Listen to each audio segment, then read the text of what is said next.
नमस्कार दोस्तों, आप सभी लोगों का हमारे YouTube चैनल पर बहुत बहुत स्वागत है।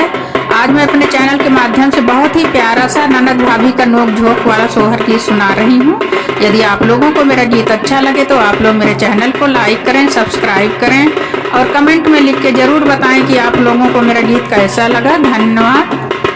अंगना से बोलई ना नदिया कांगन हम ले कांगन हम ले हो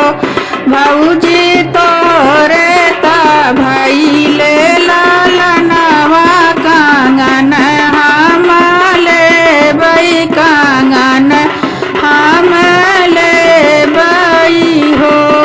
भीतरा से बोलई भाऊजिया ससुर सुनी लेत्या ससुर सुनी लेते ना हो ससुर दाई देत्या अपना बायलवा कांगनवा नाही देबई कांगनवा नाही देबई हो ससुर दाई देत्या अपना बायलवा कांगनवा नाही देबई कांगनवा नाही देबई हो अंगना में नाचई ना नदिया बायल नाही लेबई बायल नाही लेबई हो भौजी हम लेबई तोहरा कांगनवा भाती जवा खे लऊबई भाती जवा खे लऊबई हो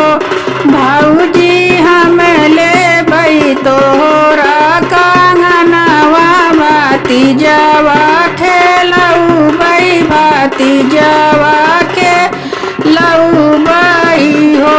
भीतरा से बोली भाऊ जइया ता जेठ सुनी लेत्या ता जेठ सुनी लेते हो जेठ दई देत्या अपन घोड़वा कांगनवा नाही देबई कांगनवा नाही देबई हो जेठ दई देत्या अपन घोड़वा कांगनवा नाही देबई कांगनवा नाही देबई हो अंगना में ना